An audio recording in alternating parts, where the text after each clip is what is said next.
ಕಳೆದ ವಾರಗಳಿಂದ ನಾನು ಒಂದು ವಿಶೇಷವಾದ ಸರಣಿಯನ್ನು ಹೇಳ್ಕೊಂಡು ಬರ್ತಾ ಇದ್ದೇನೆ. ಅದೇನೆಂದರೆ, ನಾವು ಕ್ರಿಸ್ತನಲ್ಲಿ ಯಾರು, ನಮ್ಮ ಗುರುತಿಸುವಿಕೆ ಏನು ಎಂಬುದಾಗಿ ನಾನು ಹೇಳ್ಕೊಂಡು ಬರ್ತಾ ಇದ್ದೇನೆ. ನಿಮಗೆ ನೆನಪಿರ್ಬೋದು, ಕೆಲವೊಂದು ಮಿಸ್ ಆಗ್ತಾರೆ, ಮತ್ತೆ ಹೋಗಿ ನೋಡಿ. ಇದು ಬಹಳ ಪ್ರಾಮುಖ್ಯವಾದ ವಿಷಯಗಳು. ನಮ್ಮ ಜೀವಿತಗಳನ್ನ ರೂಪಾಂತರ ಪಡಿಸೋದಕ್ಕೆ ಶಕ್ತಿ ಇರತಕ್ಕಂಥ ಸಂದೇಶಗಳು ಇವಾಗಿವೆ. ಇದರ ಸತ್ಯಗಳನ್ನ ನೀವೆಲ್ಲರೂ ಕೂಡ ಅರಿತುಕೊಳ್ಬೇಕೆಂಬುದಾಗಿ ನನ್ನ ಒಂದು ಬಯಕೆ. ನಾವು ಕ್ರಿಸ್ತನಲ್ಲಿ ಯಾರು, ನಾವು ರಕ್ಷಣೆ ಹೊಂದಿದಾಗ ದೇವರು ಮಾಡಿರ್ತಕ್ಕಂಥ ಕಾರ್ಯ ಏನೆಂದರೆ, ಆದಾಮನಲ್ಲಿದ್ದಂಥ ತಕ್ಕಂಥ ನಮ್ಮನ್ನ ಆತನ ತೆಗೆದು ಕ್ರಿಸ್ತನಲ್ಲಿ ಆತನ ನಮ್ಮನ್ನಿಟ್ಟಿದ್ದಾನೆ. ಹಲ್ಲೆಲೂಯಾ. ನಾವು ಕ್ರಿಸ್ತನಲ್ಲಿ ಇರುವ ಕಾರಣದಿಂದ ಕ್ರಿಸ್ತನದೆಲ್ಲ ಏನಾಗಿದೆಯೋ ಅವೆಲ್ಲವೂ ಕೂಡ ನಮಗೂ ಕೂಡ ಸ್ವಂತವಾಗಿದೆ. ಆಮೇನ್, ಹಲ್ಲೆಲೂಯಾ. ಈ ವಿಷಯಗಳನ್ನ ನಾವು ಅರ್ಥ ಮಾಡ್ಕೊಂಡಾಗ ದೇವರು ನಮ್ಮನ್ನು ಯಾವ ರೀತಿ ಕಾಣ್ತಾ ಇದ್ದಾನೋ ಆ ರೀತಿಯಾಗಿ ನಮ್ಮನ್ನೇ ನಾವು ಕಾಣುವುದಕ್ಕೆ ಸಹಾಯ ಮಾಡುತ್ತೆ. ನಿಮ್ಮನ್ನ ಇವತ್ತು ನೋಡಿದಾಗ ದೇವ್ರು ಯಾವ ರೀತಿ ನೋಡ್ತಾ ಇದ್ದೀರ ಅಂತ ಅನ್ಕೊಳ್ತಾ ಇದ್ದೀರಾ? ನಿಮ್ಮನ್ನು ಪಾಪಿಗಳಾಗಿ ನೋಡ್ತಾ ಇದ್ದಾನ? ದುಷ್ಟರನ್ನಾಗಿ ನೋಡ್ತಾ ಇದ್ದಾನ? ದಿಕ್ಕಿಲ್ಲದವರಾಗಿ ನಿಮ್ಮನ್ನು ನೋಡ್ತಾ ಇದ್ದಾನ? ಬಲಹೀನರಾಗಿ ನಿಮ್ಮನ್ನು ನೋಡ್ತಾ ಇದ್ದಾನ? ಯಾವ ರೀತಿ ದೇವ್ರು ನಿಮ್ಮನ್ನು ನೋಡ್ತಾ ಇದ್ದಾನೆ ಅದನ್ನ ನೀವು ಅರ್ಥ ಮಾಡ್ಕೊಳ್ಬೇಕು. ಅದು ಈ ವಿಷಯಗಳು ನಾವು ಯೋಚನೆ ಮಾಡುವಂಥ ರೀತಿ ಅದು ಬದಲಾವಣೆ ಆಗುವಂತೆ ಮಾಡಬೇಕು. ನಮ್ಮನ್ನೇ ನಾವು ನೋಡಿಕೊಳ್ಳುವಂಥ ರೀತಿಯಲ್ಲಿ ಬದಲಾವಣೆ ಮಾಡ್ಕೊಳ್ಬೇಕು. ನಾವು ಇತರನ್ನ ನೋಡುವಂಥದ್ದು ನಾವು ಬದಲಾವಣೆ ಹೊಂದ್ಕೊಳ್ಬೇಕು. ಆ ರೀತಿ ಈ ವಿಷಯನ ಅರ್ಥ ಮಾಡ್ಕೊಂಡ್ರೆ ಅದು ಸಹಾಯ ಮಾಡುತ್ತೆ. ಇಲ್ಲಿವರೆಗೂ ಕೆಲವು ವಿಷಯ ಹೇಳ್ಕೊಂಡ್ ಬಂದಿದ್ದೇನೆ. ಕ್ರಿಸ್ತನಲ್ಲಿ ನಾವು ಯಾರಾಗಿದ್ದೇವೆ? ನೀತಿವಂತರಾಗಿದ್ದೇವೆ. ಕ್ರಿಸ್ತನಲ್ಲಿ ದೇವರ ಮಕ್ಕಳಾಗಿದ್ದೇವೆ. ಕ್ರಿಸ್ತನಲ್ಲಿ ನಾವು ಹೊಸ ಸೃಷ್ಟಿಯಾಗಿದ್ದೇವೆ. ಇವತ್ತು ಇನ್ನೊಂದು ಕೆಲವು ವಿಷಯಗಳನ್ನು ನಾನು ಹೇಳಕ್ಕೆ ಬಯಸ್ತೇನೆ. ಅದು ಎಫೆಸದವರಿಗೆ ಬರೆದ ಪತ್ರಿಕೆ 1ನೇ ಅಧ್ಯಾಯ 3-14 ವಚನಗಳು. ಎಫೆಸದವರಿಗೆ ಬರೆದ ಪತ್ರಿಕೆ 1ನೇ ಅಧ್ಯಾಯ 3-14. ಎಷ್ಟು ಜನ ಬೈಬಲ್ಗಳು ತಂದಿದ್ದೀರಾ? ಎಲ್ಲರ ಹತ್ರ ಬೈಬಲ್ ಇದೆ ಅಲ್ಲ? ಇದ್ರೆ ಒಳ್ಳೇದು. ಇಲ್ಲ ಅಂದ್ರೆ ಎಲ್ಲರೂ ಕೂಡ ಸ್ಕ್ರೀನ್ ನೋಡಿ ಜೋರಾಗಿ ಓದೋಣ. ಸುಮಾರು 11 ವಾಕ್ಯಗಳಿವೆ. ಜೋರಾಗಿ ಬಾಯಿ ತೆಗೆದು ಓದೋಣ. ಆಗ ದೇವರ ವಾಕ್ಯ ಏನಂದ್ರೆ ನಮ್ಗೆ ಅರ್ಥ ಆಗುತ್ತೆ. ಎಲ್ಲರೂ ಕೂಡ ನಮ್ಮ ಕರ್ತನಾದ ಯೇಸು ಕ್ರಿಸ್ತನ ದೇವರು ತಂದೆಯೂ ಆಗಿರುವ ಆತನಿಗೆ ಸ್ತೋತ್ರವಾಗಲಿ. ಆತನು ಪರಲೋಕದಲ್ಲಿನ ಸಕಲ ಆತ್ಮಿಕ ಆಶೀರ್ವಾದಗಳನ್ನು ನಮಗೆ ಕ್ರಿಸ್ತನಲ್ಲಿ ಅನುಗ್ರಹಿಸಿದ್ದಾನೆ. ನಾವು ಆತನ ಸನ್ನಿಧಿಯಲ್ಲಿ ಪರಿಶುದ್ಧರು ದೋಷವಿಲ್ಲದವರು ಆಗಿರಬೇಕೆಂದು ಜಗತ್ತು ಸೃಷ್ಟಿಯಾಗುವುದಕ್ಕಿಂತ ಮೊದಲೇ ದೇವರು ಕ್ರಿಸ್ತನಲ್ಲಿ ನಮ್ಮನ್ನು ಆರಿಸಿಕೊಂಡನು. ದೇವರು ತನ್ನ ದಯಾಪೂರ್ವಕವಾದ ಚಿತ್ತಕ್ಕನುಸಾರವಾಗಿ ಯೇಸು ಕ್ರಿಸ್ತನ ಮೂಲಕ ನಮ್ಮನ್ನು ತನ್ನ ಮಕ್ಕಳಾಗಿ ಅಂಗೀಕರಿಸಲು ಪ್ರೀತಿಯಿಂದ ಮೊದಲೇ ಸಂಕಲ್ಪ ಮಾಡಿದನು. ತನ್ನ ಪ್ರಿಯನಲ್ಲಿಯೇ ನಮಗೆ ಉಚಿತವಾಗಿ ಅನುಗ್ರಹಿಸಿರುವ ತನ್ನ ಮಹಿಮೆಯುಳ್ಳ ಕೃಪೆಯ ಸ್ತುತಿಗಾಗಿ ಇದೆಲ್ಲವನ್ನೂ ಮಾಡಿದನು. ಯೇಸು ಕ್ರಿಸ್ತನು ನಮಗೋಸ್ಕರ ಸುರಿಸಿದ ರಕ್ತದ ಮೂಲಕ ನಮಗೆ ಆತನ ಕೃಪೆಯ ಐಶ್ವರ್ಯಕ್ಕನುಸಾರವಾಗಿ ಪಾಪ ಕ್ಷಮಾಪಣೆ ಎಂಬ ವಿಮೋಚನೆಯು ಉಂಟಾಯಿತು. ಈ ಕೃಪೆಯನ್ನು ಆತನ ಎಲ್ಲ ಜ್ಞಾನ ವಿವೇಕಗಳೊಂದಿಗೆ ನಮಗೆ ಹೇರಳವಾಗಿ ಸುರಿಸಿದ್ದಾನೆ. ದೇವರು ಆತನಲ್ಲಿ ಮೊದಲೇ ನಿರ್ಣಯಿಸಿಕೊಂಡ ಕೃಪೆಯುಳ್ಳ ಸಂಕಲ್ಪದ ಪ್ರಕಾರ ತನ್ನ ಚಿತ್ತದ ರಹಸ್ಯವನ್ನು ನಮಗೆ ತಿಳಿಯಪಡಿಸಿದ್ದಾನೆ. ಕಾಲವು ಪರಿಪೂರ್ಣವಾದಾಗ ಆತನು ಭೂಪರಲೋಕಗಳಲ್ಲಿರುವ ಸಮಸ್ತವನ್ನು ಕ್ರಿಸ್ತನಲ್ಲಿ ಒಂದುಗೂಡಿಸುವುದೇ ಆ ಸಂಕಲ್ಪವಾಗಿತ್ತು. ಇದಲ್ಲದೆ ತನ್ನ ಚಿತ್ತದ ಉದ್ದೇಶಕ್ಕನುಸಾರವಾಗಿ ಎಲ್ಲಾ ಕಾರ್ಯಗಳನ್ನು ನಡೆಸುವಾತನು ತನ್ನ ಸಂಕಲ್ಪದ ಪ್ರಕಾರ ಮೊದಲೇ ನೇಮಿಸಲ್ಪಟ್ಟವರಾದ ನಮ್ಮನ್ನು ಕ್ರಿಸ್ತನಲ್ಲಿ ತನ್ನ ಸ್ವಕೀಯ ಜನರನ್ನಾಗಿ ಆರಿಸಿಕೊಂಡನು. ಕ್ರಿಸ್ತನಲ್ಲಿ ಮೊಟ್ಟ ಮೊದಲು ನಿರೀಕ್ಷೆನಿಟ್ಟ ನಾವು ಆತನ ಮಹಿಮೆಯನ್ನು ಸ್ತುತಿಸುವವರಾಗಿರಬೇಕೆಂದು ಹೀಗೆ ಮಾಡಿದನು. ನೀವು ಸಹ ನಿಮ್ಮ ರಕ್ಷಣಾ ಸುವಾರ್ತೆಯ ಸತ್ಯವಾಕ್ಯವನ್ನು ಕೇಳಿ ಕ್ರಿಸ್ತನಲ್ಲಿ ನಂಬಿಕೆ ಇಟ್ಟು ವಾಗ್ದಾನ ಮಾಡಲ್ಪಟ್ಟ ಪವಿತ್ರಾತ್ಮನಿಂದ ಮುದ್ರೆಯನ್ನು ಹೊಂದಿದ್ದೀರಿ. ದೇವರು ತನ್ನ ಸ್ವಕೀಯ ಜನರಿಗೆ ವಿಮೋಚನೆ ಉಂಟಾಗುತ್ತದೆ ಎಂಬುದಕ್ಕೆ ಪವಿತ್ರಾತ್ಮನು ನಮ್ಮ ಬಾಧ್ಯತೆಗೆ ಸಂಚಕಾರವಾಗಿದ್ದಾನೆ. ಈ ಕಾರಣ ದೇವರಿಗೆ ಮಹಿಮೆ ಸಲ್ಲಿಸೋಣ. ಹಲ್ಲೆಲೂಯಾ. ಹೇಗನ್ನಿಸ್ತು? ಇದು ಗ್ರೀಕ್ ಭಾಷೆಯಲ್ಲಿ ಈ 11 ವಾಕ್ಯ ಕೂಡ ಒಂದೇ ಸೆಂಟೆನ್ಸ್. ಯಾವುದೇ ಫುಲ್ ಸ್ಟಾಪ್ ಇಲ್ಲ, ಯಾವುದೇ ಕಾಮ ಇಲ್ಲ. ನಮ್ಮ ಒಂದು ಭಾಷೆಯಲ್ಲಿ ಫುಲ್ ಸ್ಟಾಪ್ ಕಾಮ ಇದೆ. ಅಂದ್ರೆ ಪೌಲನು ಎಫೆಸದವರಿಗೆ ಪತ್ರಿಕೆಯನ್ನು ಬರಿತಾ ಇದ್ದಾನೆ. ಆತನು ಎಲ್ಲಿದ್ದಾನೆ ಗೊತ್ತಾ? ಇದು ಬರಿಬೇಕಂದ್ರೆ ರೋಮಾ ದೇಶದಲ್ಲಿ ಸೆರೆಮನೆ ಒಳಗಿಂದ ಈ ಪತ್ರವನ್ನ ಎಫೆಸದಲ್ಲಿರುವ ವಿಶ್ವಾಸಿಗಳಿಗೆ ಬರಿತಾ ಇದ್ದಾನೆ. ಆತನ ಈ ಪತ್ರವನ್ನ ಬರಿಬೇಕಂದ್ರೆ ಅವ್ರಿಗೇನೋ ಕೆಲವು ವಿಷಯಗಳನ್ನ ತಿಳಿಸ್ಬೇಕಂತ ಈ ಪತ್ರವನ್ನು ಬರೆಯೋದಕ್ಕೆ ಪ್ರಾರಂಭಿಸ್ತಾ ಇದ್ದಾನೆ. ಈ ಪತ್ರವನ್ನು ಬರೆಯೋಕ್ಕೆ ಪ್ರಾರಂಭಿಸಿದಾಗ, ದೇವರನ್ನ ಸ್ತುತಿಸೋದಕ್ಕೆ ಪ್ರಾರಂಭಿಸುವಾಗ ಅದನ್ನ ಕಂಟ್ರೋಲೇ ಮಾಡ್ಕೊಳಕ್ ಆಗ್ತಾ ಇಲ್ಲ. ದೇವರಿಗೆ ಸ್ತೋತ್ರಗಳು ಹರಿದು ಬರ್ತಾ ಇದೆ. ಅನೇಕರಿಗೆ ದೇವರ ಸ್ತೋತ್ರ ಹೇಳಕ್ಕೆ ತುಂಬಾ ಕಷ್ಟ. ದೇವರ ಪ್ರೀತಿಯನ್ನ ನೀವು ಅನುಭವಿಸಿರುವುದಾದರೆ, ದೇವರ ಜ್ಞಾನವನ್ನ ನೀವು ಹೊಂದಿಕೊಂಡಿರುವುದಾದರೆ, ದೇವರ ಒಳ್ಳೆತನವನ್ನ ನೀವು ರುಚಿಸಿ ನೋಡುವುದಾದರೆ, ನಿಮ್ಮ ಸ್ತುತಿಯನ್ನ ನೀವು ಕಂಟ್ರೋಲ್ ಮಾಡಕ್ಕೆ ಆಗಲ್ಲ. 2-3 ಮಾತುಗಳಲ್ಲಿ ಆಗಲ್ಲ. ಎಷ್ಟು ಬರೆದಿದ್ದಾರೆ ನೋಡಿ. ಆದರೆ ಕೆಲವು ವಿಷಯಗಳು ಈ ಒಂದು ಅಧ್ಯಾಯದಲ್ಲಿ ನೀವು ಗಮನಿಸಬೇಕಾಗಿದೆ. ಆಕ್ಚುಲಿ ಕನ್ನಡದಲ್ಲಿ ನಾನು ಕೌಂಟ್ ಮಾಡಿಲ್ಲ. ಇಂಗ್ಲಿಷಲ್ಲಿ ಇನ್ ಕ್ರೈಸ್ಟ್ ಅಂದ್ರೆ ಕ್ರಿಸ್ತನಲ್ಲಿ ಅಥವಾ ಆತನಲ್ಲಿ ಅನ್ನೋ ಒಂದು ಪದ ಬಹಳ ಇಂಪಾರ್ಟೆಂಟ್.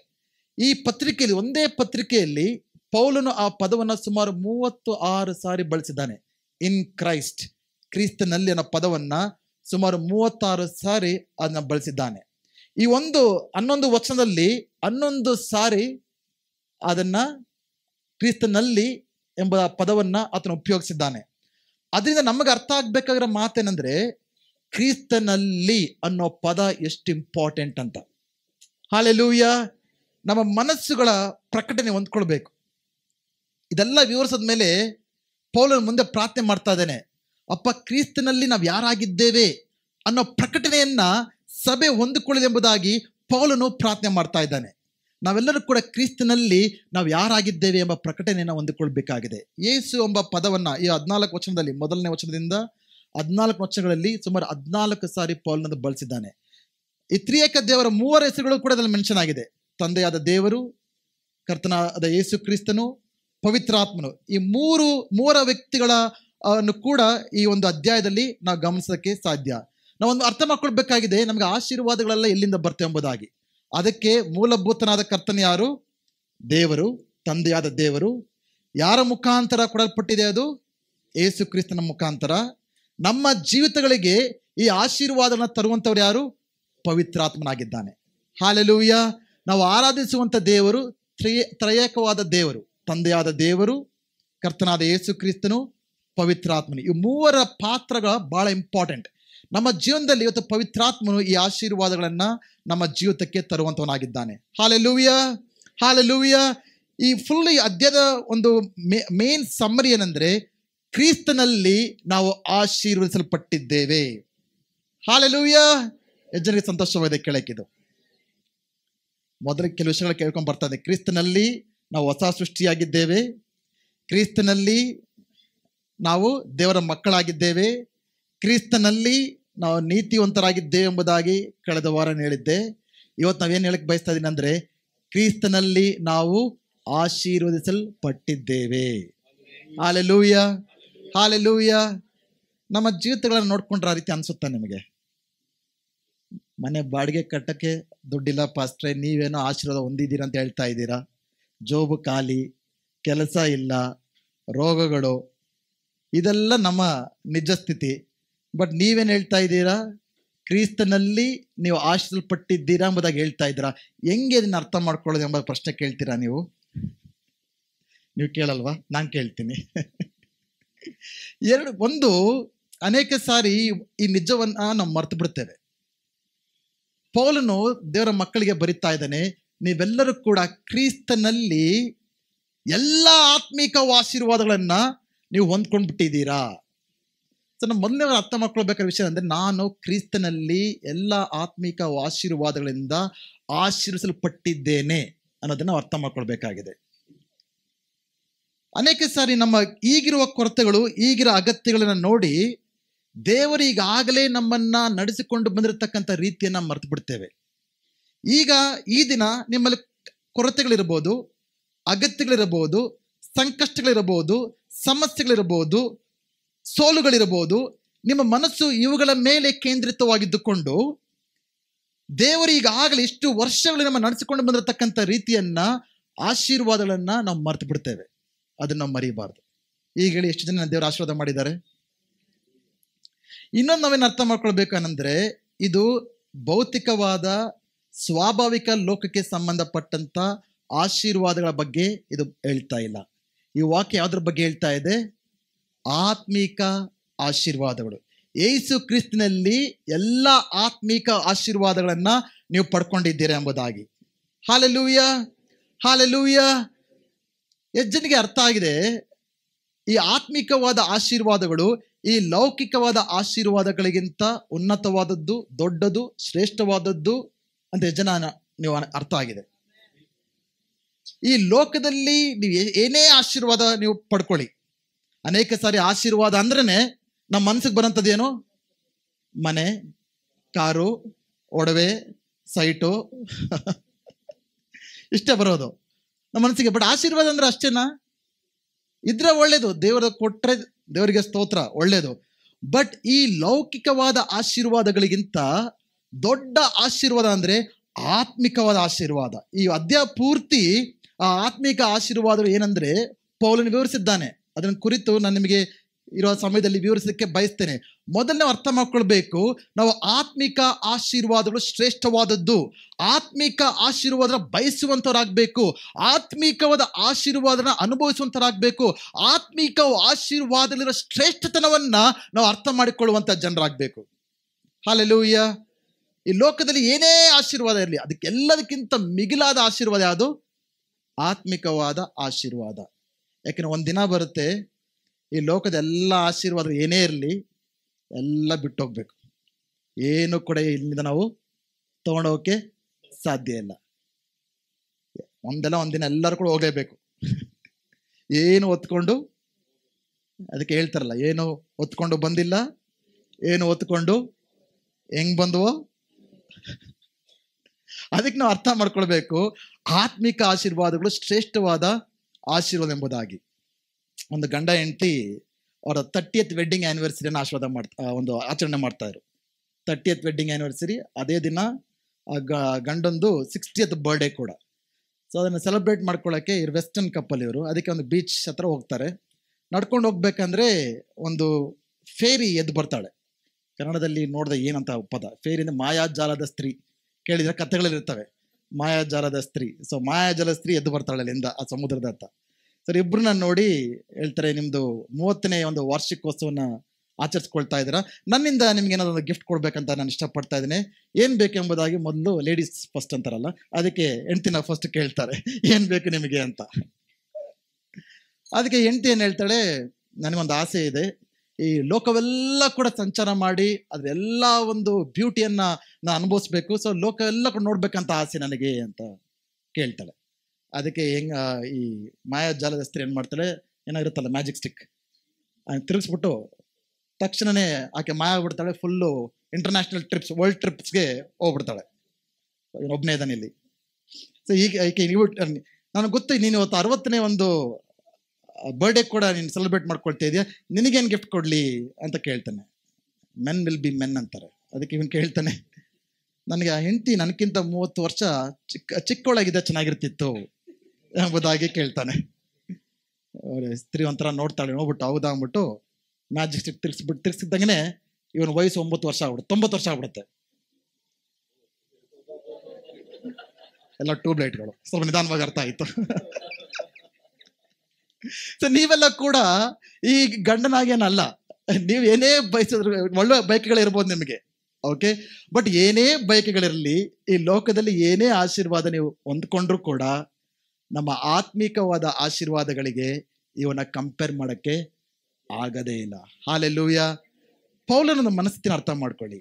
ಆತನ ಇರೋದೆಲ್ಲಿ? ಕತ್ತಲೆಯ ಸೆರೆಮನೆಯಲ್ಲಿದ್ದಾನೆ, ಸರಪಳಿಯಿಂದ ಕಟ್ಟಲ್ಪಟ್ಟಿದ್ದಾನೆ. ಆ ಒಂದು ಪರಿಸ್ಥಿತಿಯಲ್ಲಿ ಬರಿತಾ ಇದ್ದಾನೆ, ನಾವು ಕ್ರಿಸ್ತನಲ್ಲಿ ಎಲ್ಲ ಆತ್ಮಿಕ ಆಶೀರ್ವಾದಗಳನ್ನ ಪಡ್ಕೊಂಡಿದ್ದೇವೆ ಎಂಬುದಾಗಿ. 2ನೇ ಕೊರಿಂಥದವರಿಗೆ 4ನೇ ಅಧ್ಯಾಯ 16-17 ಬರೀತಾನೆ, ಈ ಅಲ್ಪ ಉಪದ್ರವು ಈ ನಮಗೆ ದೇವರ ದೊಡ್ಡ ಮಹಿಮೆಯನ್ನ ಅದು ಸಿದ್ಧ ಮಾಡ್ತಾ ಇದೆ ಎಂಬುದಾಗಿ. ಈಗ ನೀವೆಲ್ಲ ಹೇಳಿ, ನಿಮ್ಮ ಜೀವಿತಗಳ ಬಗ್ಗೆ ಏನು ಯೋಚನೆ ಮಾಡ್ತಿದ್ದೀರೋ ಗೊತ್ತಿಲ್ಲ, ಈಗಿರೋ ನೀವು ಪರಿಸ್ಥಿತಿಗಳನ್ನು ಬಗ್ಗೆ ಏನು ಯೋಚನೆ ಮಾಡ್ತಿರೋ ಗೊತ್ತಿಲ್ಲ. ಕೆಲವು ಅನ್ಕೊಳ್ತಿರೋದು, ಯಾಕೆ ನಂಗೆ ಇನ್ನೂ ಮದುವೆ ಆಗಿಲ್ಲ, ಯಾಕೆ ಇನ್ನೂ ಮಕ್ಕಳಾಗಿಲ್ಲ, ಯಾಕೆ ಒಳ್ಳೆ ಕೆಲಸ ಸಿಕ್ಕಿಲ್ಲ, ಯಾಕೆ ಸಂಬಳ ಹೆಚ್ಚಾಗ್ತಾ ಇಲ್ಲ, ಯಾಕೆ ಒಳ್ಳೆ ಮನೆ ಸಿಗ್ತಾ ಇಲ್ಲ. ಈ ರೀತಿಯಾದ ಪರಿಸ್ಥಿತಿಗಳೆಲ್ಲ ನೀವು ಇಟ್ಕೊಂಡು ಬಹಳ ಚಿಂತೆಯಿಂದ, ಗಾಬರಿಯಿಂದ, ನೋವಿನಿಂದ ಇರ್ಬೋದು. ಪೌಲನ ಸ್ಥಿತಿಯಲ್ಲಿ ಇದನ್ನು ಯೋಚನೆ ಮಾಡಿ ನೋಡಿ. ಅವನು ಸೆರೆಮನೆಯಲ್ಲಿ ಇದ್ದುಕೊಂಡು ನಾನು ಕ್ರಿಸ್ತನಲ್ಲಿ ಎಲ್ಲ ಆತ್ಮಿಕ ಆಶೀರ್ವಾದಗಳನ್ನ ಪಡ್ಕೊಂಡಿದ್ದೇನೆ ಎಂಬುದಕ್ಕೆ ಹೇಳಕ್ ಸಾಧ್ಯವಾದ್ರೆ ನಾವೆಲ್ಲರೂ ಕೂಡ ತಿಳಕ್ ಸಾಧ್ಯ ಆಗುತ್ತಾ? ಹೇಳಿ, ಪಕ್ಕದಲ್ಲಿ ಹೇಳಿ ನೋಡಿ, ನಾನು ಕ್ರಿಸ್ತನಲ್ಲಿ ಆಶೀರ್ವಿಸಲ್ಪಟ್ಟಿದ್ದೀನಿ ಎಂಬುದಾಗಿ ಹೇಳಿ. ಇನ್ನೊಬ್ಬರು ನೋಡಿ ಹೇಳಿ, ಕ್ರಿಸ್ತನಲ್ಲಿ ನೀವು ಆಶೀರ್ವಿಸಲ್ಪಟ್ಟಿದ್ದೀರಾ ಎಂಬುದಾಗಿ. ಹಾಲೆಲೂಯ. ಬೆಳಗ್ಗೆ ಎದ್ದು ಎಲ್ಲ ಹೇಳ್ಬೇಕಾದ್ರೆ ಮೊದಲನೇ ಮಾತೇನು ಈ ವಾರ ಎಲ್ಲ, ನಾನು ಕ್ರಿಸ್ತನಲ್ಲಿ ಆಶೀರ್ವಿಸಲ್ಪಟ್ಟಿದ್ದೇನೆ. ನಾವು ಆಶೀರ್ವಿಸಲ್ಪಟ್ಟ ಜನರಾಗಿದ್ದೇವೆ. ಜೋರ ಚಪ್ಪಳೆ ತಟ್ಟುತ್ತಾ ದೇವರ ನಾಮವನ್ನ ನಾವು ಮಹಿಮೆ ಪಡಿಸುವಂತರಾಗೋಣ. ಹಾಲೆಲೂಯ. ನಮ್ಮ ದೇವರು ಆಶೀರ್ವಿಸುವಂತ ದೇವರು. ಆದಿಕಾಂಡ 1ನೇ ಅಧ್ಯಾಯದಲ್ಲಿ ಇಡೀ ಭೂಲೋಕವನ್ನ ಕೇವಲ ಬಾಯಿ ಮಾತಿನಿಂದ ಅದನ್ನು ಸೃಷ್ಟಿ ಮಾಡಿದ ನಿಮ್ಮೆಲ್ಲರೂ ಕೂಡ ತಿಳಿದಿದೆ. ಆದಾಮ ಅವಳನ್ನ ಸೃಷ್ಟಿ ಮಾಡಿದ ತಕ್ಷಣ ಆತ ಮಾಡಿದ ಮೊದಲನೇ ಕಾರ್ಯ ಏನು? ಅವ್ರನ್ನ ಆಶೀರ್ವದಿಸ್ತಾ ಇದ್ದಾನೆ. ಆದಿಕಾಂಡ 1ನೇ ಅಧ್ಯಾಯ 28ನೇ ಅಧ್ಯಾಯದಲ್ಲಿ ದೇವರು ತನ್ನ ಮಕ್ಕಳಿಗೆ ನೀಡಿದ ಮೊದಲನೇ ಕಾರ್ಯ ಏನಂದ್ರೆ ಅವ್ರನ್ನ ಆಶೀರ್ವದಿಸ್ತಾ ಇದ್ದಾನೆ. ಅವ್ರ ಆಶೀರ್ವಾದಕ್ಕೋಸ್ಕರ ಪ್ರಾರ್ಥನೆ ಮಾಡಲಿಲ್ಲ, ಆಶೀರ್ವಾದಕ್ಕೋಸ್ಕರ ಉಪವಾಸ ಮಾಡಲಿಲ್ಲ, ಆಶೀರ್ವಾದಕ್ಕೋಸ್ಕರ ಕಾಣಿಕೆ ಕೊಡಲಿಲ್ಲ, ಆಶೀರ್ವಾದಕ್ಕೋಸ್ಕರ ಸಭೆಗೆ ಬರಲಿಲ್ಲ, ಆ ದೇವರ ಕೇಳ್ಕೋಬೇಕು ಕೂಡ ಆಗಿಲ್ಲ. It is in God's nature to bless his people. ತನ್ನ ಮಕ್ಕಳನ್ನ ಆಶೀರ್ವಿಸ ಒಬ್ಬ ತಂದೆ ತಾಯಂದ್ರಿಗೆ ತಮ್ಮ ಮಕ್ಕಳಿಗೆ ಒಳ್ಳೆಯದನ್ನು ಕೊಡಬೇಕೆಂಬ ಬಯಕೆ ಎಷ್ಟಾಗಿರುತ್ತೋ, ಅನೇಕ ಸಾರಿ ತಮ್ಮ ಸಾಮರ್ಥ್ಯಕ್ಕೆ ಮೀರಿ ಸಾಲನೋ ಪಾಲೋ ಮಾಡಿ ತಮ್ಮ ಮಕ್ಕಳು ಚೆನ್ನಾಗಿ ಓದಬೇಕು, ಚೆನ್ನಾಗಿರ್ಬೇಕೆಂಬುದಾಗಿ ಬಯಸುವಾಗ ನಮ್ಮ ಪರಲೋಕ ದೇವರು ನಮ್ಮನ್ನು ಕುರಿತು ಎಷ್ಟು ಒಳ್ಳೆಯ ಹೃದಯವನ್ನು ಹೊಂದಿಕೊಂಡಿದೆ ಎಂಬುದಾಗಿ ಒಂದು ಸಾರಿ ಯೋಚನೆ ಮಾಡಿ ನೋಡಿ. We don't have to pray for blessings. ನೀವು ನಿಜವಾಗ್ಲೂ ಆತ್ಮೀಯ ಜೀವನ ಅರ್ಥ ಮಾಡ್ಕೊಂಡ್ರೆ, ತಂದೆಯ ಹೃದಯವನ್ನು ನೀವು ಅರ್ಥ ಮಾಡ್ಕೊಂಡ್ರೆ, ನಿಮ್ಮ ಪ್ರಾರ್ಥನೆಗಳು ಆಶೀರ್ವಾದ ಮಾಡೋದನ್ನ ಬಿಟ್ಬಿಡ್ತೀರ ನೀವು. ನಾವು ಆತನ ಆರಾಧಿಸುತ್ತಾ, ಆತನ ಸ್ತುತಿಸುತ್ತಾ, ಆತನ ಒಳ್ಳೆತನವನ್ನು ಅರ್ಥ ಮಾಡಿಕೊಳ್ಳುತ್ತಾ ಆತನ ಚಿತ್ತವನ್ನು ಮಾಡೋ ಮಕ್ಕಳಾಗ್ತಾ ಇದ್ರೆ ಆಶೀರ್ವಾದಗಳು ನಮ್ಮ ಬೆನ್ನಡ್ತವೆ. ನಾವು ಅದರ ಬೆನ್ನಟ್ಟಬೇಕಾಗಿಲ್ಲ. Hallelujah. Many times our focus is wrong. ನಮ್ಮ ಒಂದು ಫೋಕಸ್ ರಾಂಗ್ ಆಗಿದೆ.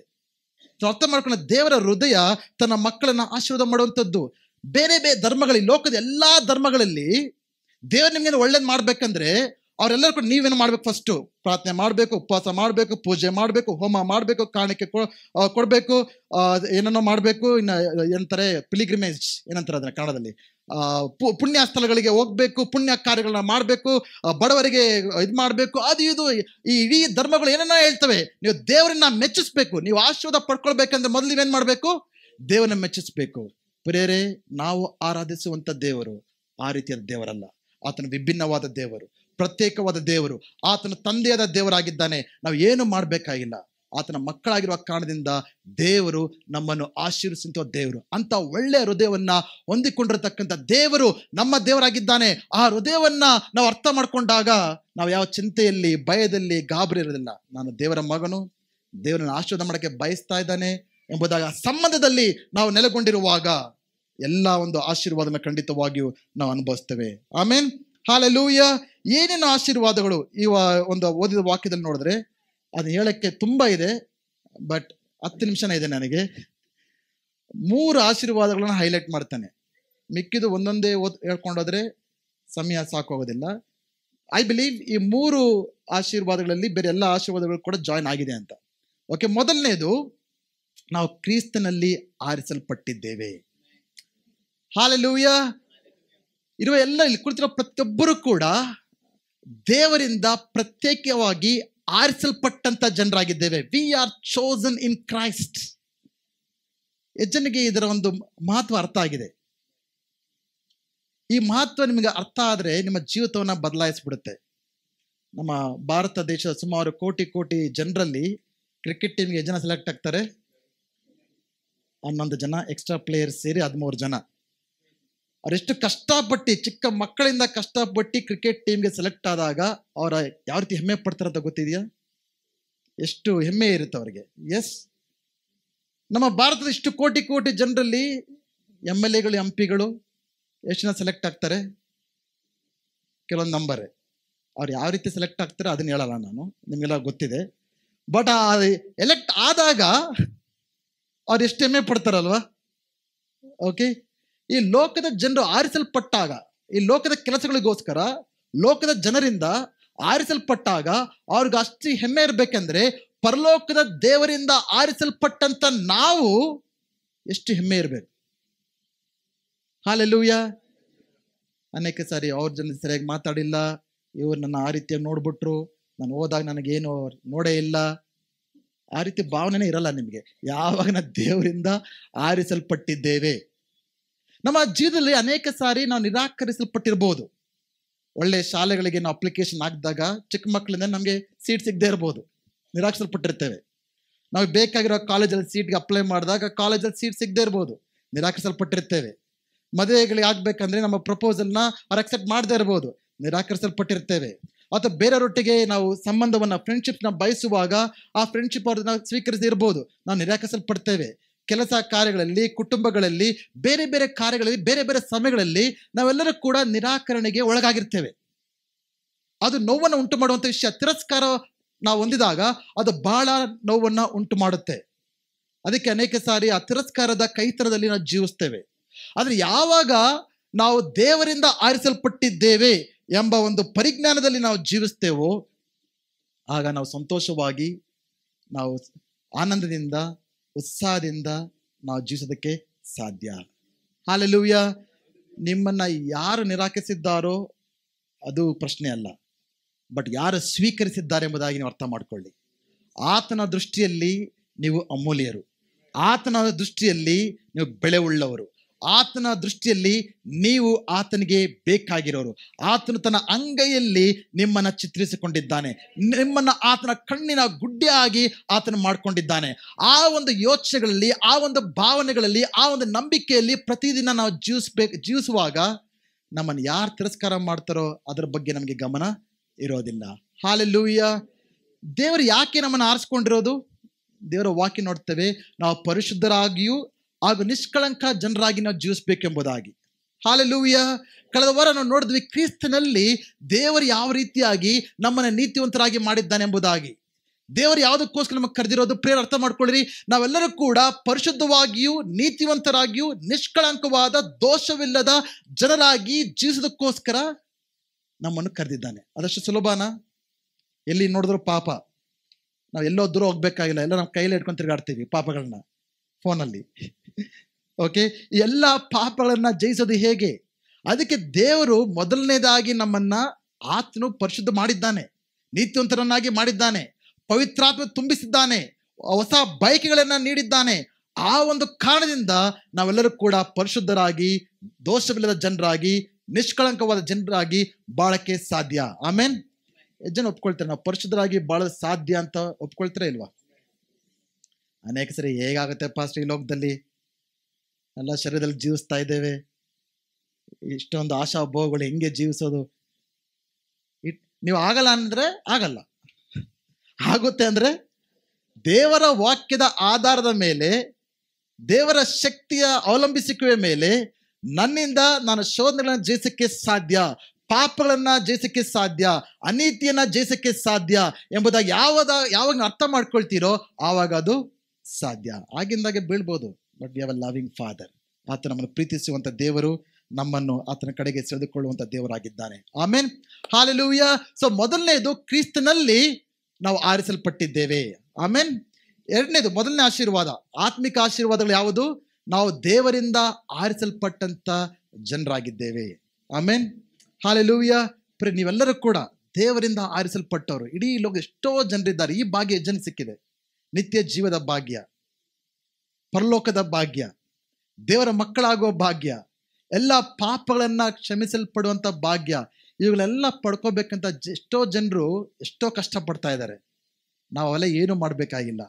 ಯೇಸು ಕ್ರಿಸ್ತನಲ್ಲಿ ದೇವರು ಉಚಿತವಾಗಿ ಅವುಗಳೆಲ್ಲ ಕೂಡ ಕೊಟ್ಬಿಟ್ಟಿದ್ದಾನೆ. ಹಲ್ಲೆಲೂಯಾ. ಹಲ್ಲೆಲೂಯಾ.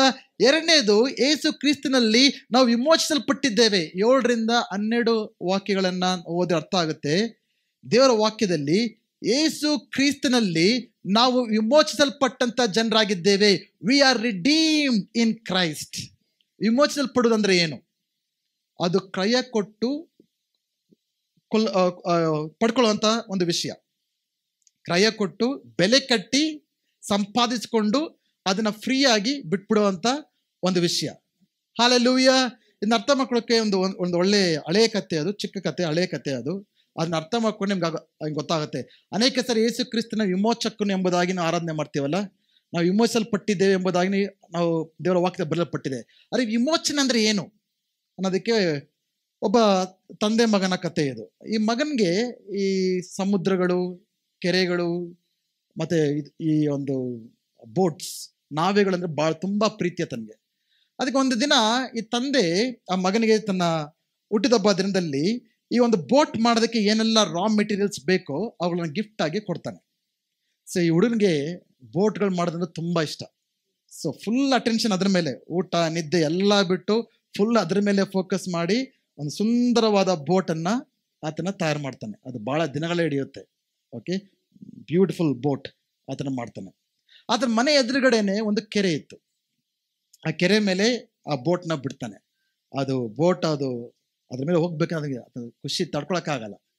ನನ್ನ ಬೋಟ್ ಅದು ತುಂಬಾ ಆಟ ಆಡೋ ಸಾಮಾನುಗಳಿತ್ತು. ಬಟ್ ಇದು ಆತನ ಒಂದು ಫೇವ್ರೆಟ್.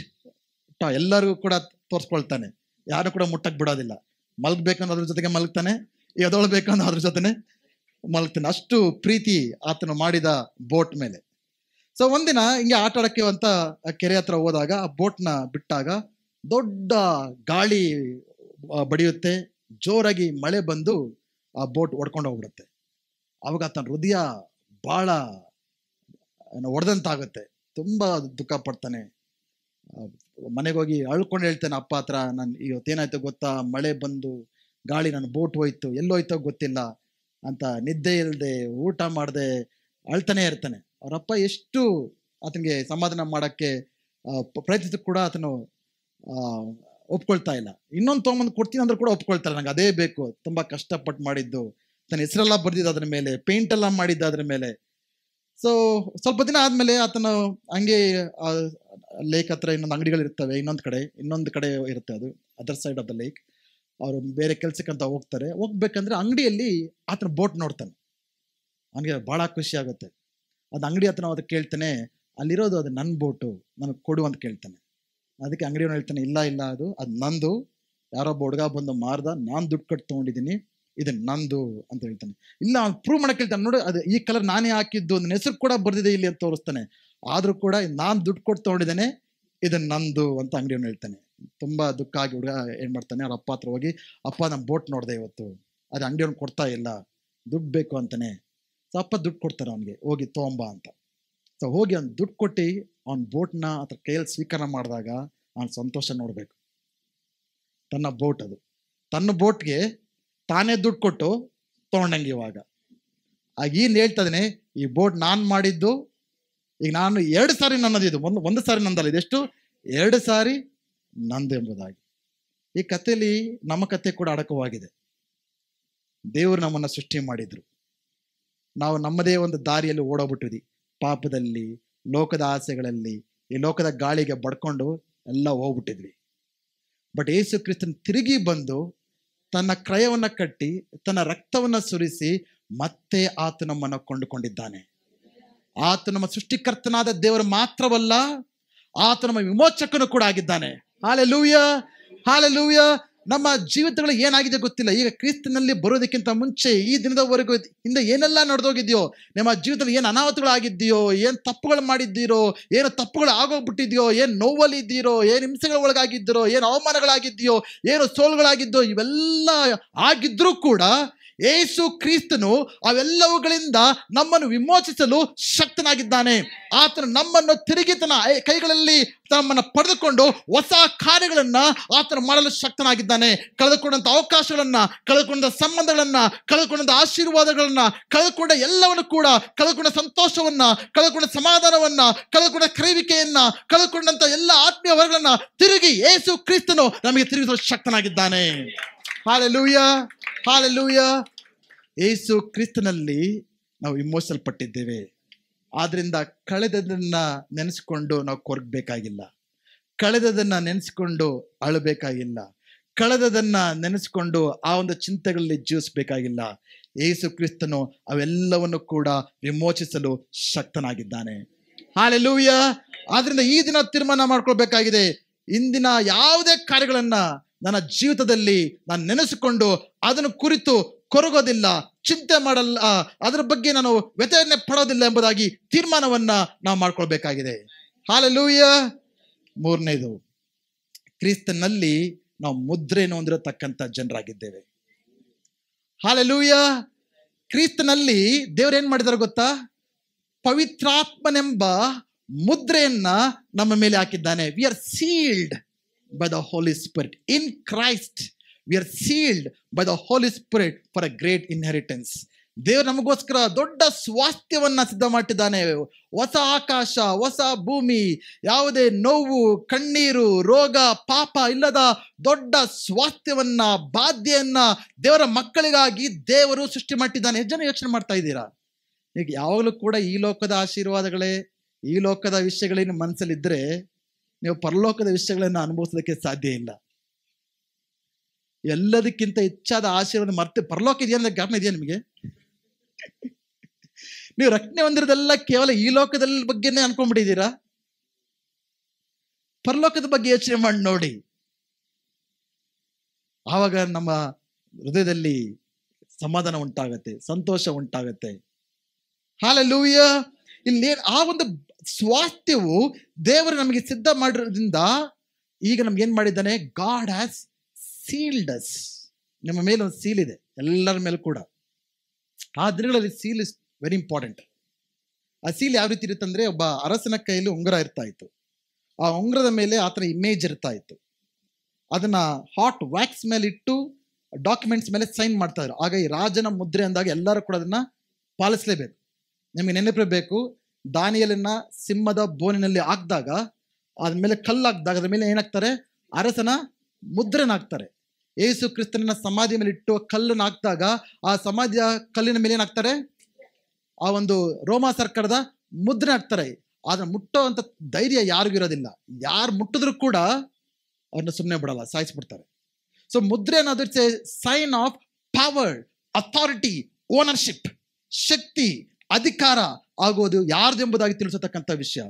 ಆ ದಿನಗಳಲ್ಲಿ ಮುದ್ರೆಗೆ ಎಷ್ಟು ಶಕ್ತಿ ಇದೆ ಅಂತ ಅರ್ಥ ಮಾಡ್ಕೊಳ್ಬೇಕಂದ್ರೆ, ಅಲೆಕ್ಸಾಂಡರ್ನ ಒಬ್ಬ ರಾಯಭಾರಿಯ ಒಂದು ಕಥೆ ನಾವು ಕೇಳಬೇಕು. ಆಗ ನಿಮ್ಗೆ ಅರ್ಥ ಆಗುತ್ತೆ ಮುದ್ರೆಲಿರೋ ಶಕ್ತಿ ಏನಂತ.